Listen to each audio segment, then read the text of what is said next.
Pumunta po ako dito sa aking account. Nandito po ako sa dashboard.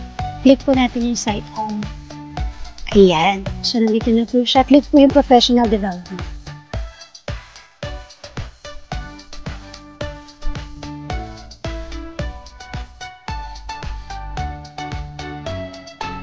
Click nyo lang po itong virtual in-service training.